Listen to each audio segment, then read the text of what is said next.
देवभूमि हिमाचल में आपने कुछ दिन पहले देखा कि जिला ऊना में 2-3 युवकों ने युवती के साथ मिलकर एक युवक की हत्या कर दी।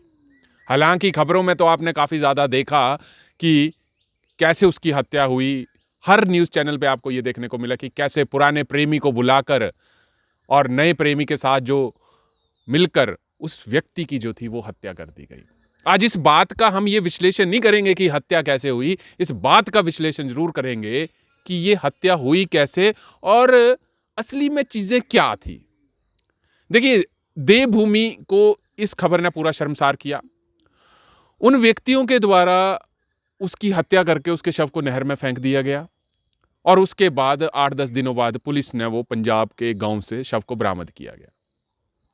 और खबरों के मुताबिक ये भी कहा गया कि जो आरोपी उस युवक को पीट रहे थे, उनमें से किसी ने कहा कि इस युवक को छोड़ दो क्योंकि बहुत ज़्यादा पिटाई और बहुत ज़्यादा खून बह चुका था। परंतु खबरों के मुताबिक और सूत्रों के हवाले से जो खबरें आ रही थी, उसमें ये कहा जा रहा था कि वो लड़की नहीं मानी और उसको युवक को मारने के लिए जो था कहा गया। अब देखिए, ये पुलिस का अपनी कार्यप्रणाली है कि हत्या कैसे हुई और किसने की। हालांकि वीडियो में साफ दिख रहा है आपको कि युवक जो थे उसको मारते नजर आ रहे थे और वो जो व्यक्ति जिसकी मृत्यु हुई उसको लहूलुहान भी कहीं ना कहीं आया था। परंतु इन दरिंदों के अंदर जरा भी एक दया भाव नहीं आया कि कहीं ना कहीं छोड़ दिया जाए और उस युवती के कहने से उस युवक की मृत्यु की गई। हालांकि मैं आपको बता दूं कि वो युवती 18 साल से कम उम्र की थी, इसीलिए उसको बाल सुधार गृह जो है वो भेजा गया है और 3-4 जो आरोपी युवक थे उस युवती के साथ मिलकर जिन्होंने हत्या की, उनको जुडिशियली कस्टडी में 4 दिन के लिए भेजा गया है। परंतु अब यहां पर एक विश्लेषण बात जरूर उठ जाती है कि ये समाज में चीजें कैसे फैल रही हैं, क्योंकि बात यहां पर यह भी बताई जाती है कि ऊना के लगते ही गांव में ये युवक और युवती जो थे एक ही गांव से संबंध रखते थे, परंतु फिर भी ये घटनाएं सामने आई। हालांकि उम्र मैंने आपको बताया कि लड़की की उम्र 18 साल से कम थी। तो आज ये बात का विश्लेषण करना जरूर है कि इतनी कम उम्र में क्या युवती के माता पिता को उसके ऊपर नजर नहीं थी? क्या वो जो युवक उस लड़की का पहला प्रेमी था या दूसरा प्रेमी हुआ, क्या उनके माता पिता को पता नहीं था कि ये चीजें क्या हो रही हैं? हालांकि हमारे समाज में यही माना जाता है कि जब भी लड़का लड़की का जो है वो समानता होती है, परंतु फिर भी हम कौन से समाज में जी रहे हैं ये भी देखने वाली बात है। हालांकि देखिए, जब भी समाज में ऐसे काम होते हैं, ऐसी हत्याएं होती हैं, तो उस प्रदेश का शर्मसार जो है वो कर देने वाली चीजें होती हैं। परंतु ये भी कहीं ना कहीं सच है कि जिस हिसाब से हत्या की गई उन दरिंदों को कानून सख्ती से जो था उनका पालना करे और उनको, चाहे वो युवक है चाहे वो युवती है, कड़ी से कड़ी सजा जो है वो मिलनी चाहिए। क्योंकि जब भी हम देखते हैं कि खबरों में जब किसी युवती के साथ ऐसी चीजें होती हैं तो सारा समाज कैंडल मार्च लेके चल पड़ता है, और जब किसी युवक के साथ ऐसी चीजें हुई तो शायद ये समाज की ही कुछ कमियां हैं कि ज्यादा विरोध देखने को नहीं हमारे को समाज में मिलता। परंतु जिस तरह से निर्मम हत्या की गई उस युवक की, ये बड़ा झकझोर देने वाली बात है। और आज ये विश्लेषण भी करना जरूरी है कि क्या ऐसी चीजें होनी चाहिए? हालांकि कोई वक्त था जब हीर रांझा एक दूसरे के लिए जान दे देते थे। हालांकि ये जरूर नहीं है कि प्रेम, आपसी प्रेम करना एक गलत बात है। हमारा कानून ये कहता है कि 18 साल से ऊपर जो भी व्यक्ति उम्र का है वो अपनी मर्जी का खुद मालिक होता है। आपने देखा है कि कोर्ट कचहरियों में कई युवक युवतियां घर से भागकर शादी कर लेते हैं और हमारा कानून भी उनको इजाजत देता है, क्योंकि वो नवबालिग नहीं होते हैं, और जो नवबालिग है उनको ये चीज का इजाजत नहीं देता है। परंतु आज ये भी सोचना चाहिए कि देखिए, आज का विषय हम सिर्फ आपको सामने बता दें कि देखिए, अभी आपने कुछ दिन पहले देखा जिला मंडी में बल्क क्षेत्र की एक खबर थी। एक अपाहिज लड़के से एक युवती ने शादी कर ली और कहा कि देखिए, मैं पूरी जिंदगी इस युवक के साथ रहने सकती हूं। इसको हम कह सकते हैं कि असली प्रेम, असली प्यार। कि युवती ने कुछ नहीं देखा और उसकी अपाहिज होने के बाद भी उसके परिवार वाले विरोध करते रहे, परंतु उस लड़की ने शादी की। इसको कह सकते हैं हम प्रेम। एक समाज को उदाहरण जरूर दिया गया कि प्रेम जो होता है वो शक्ल नहीं देखता है, उस व्यक्ति की भावना जो होती है वो देखी जाती है। परंतु यहाँ पर कुछ उल्टा ही आपको देखने को मिला।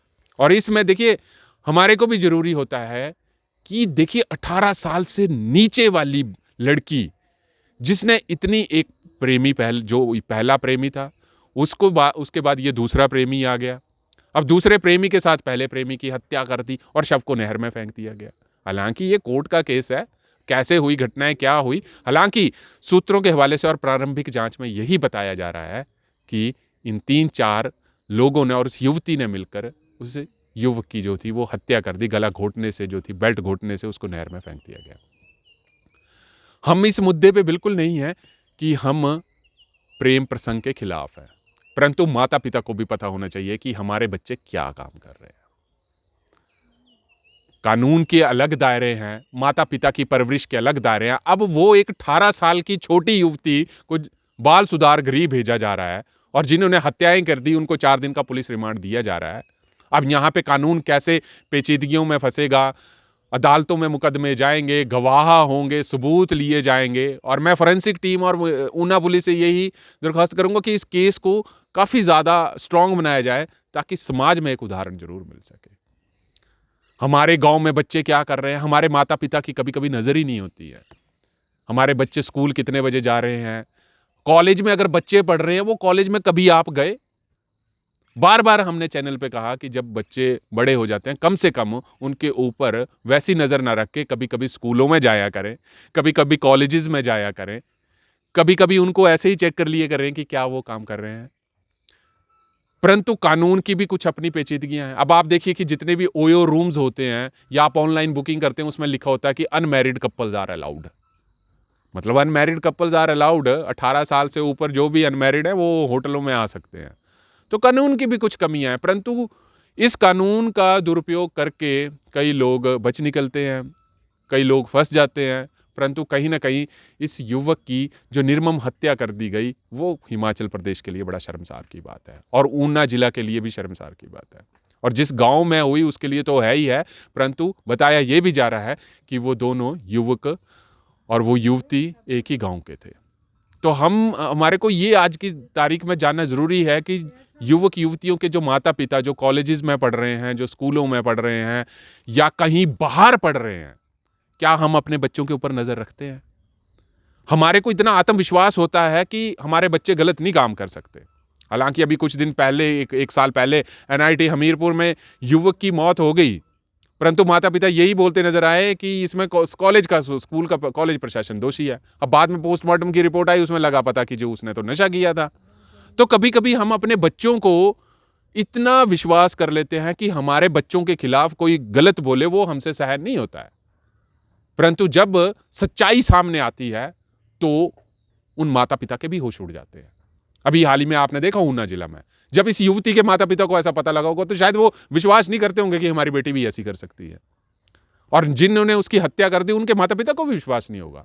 तो ये जो एक गैप है हमारा और हमारी जनरेशन का, इसको हमारे को ही मेंटेन करना है। हर काम में पुलिस ही काम नहीं करेगी, हर काम में आपको भी अपनी जिम्मेदारियों का निभाना पड़ेगा। आज समाज में नशा फैल रहा है, वो इसी चीज से तो फैल रहा है आपके पास कि हम अपने बच्चों के ऊपर नजर नहीं रखते हैं, बच्चों के ऊपर अत्यधिक विश्वास कर लेते हैं कि हमारा बच्चा तो कर ही नहीं सकता। दूसरे बच्चों की बुराई कर लेंगे, परंतु शायद अपने बच्चों को हम कभी डांट के राजी नहीं है।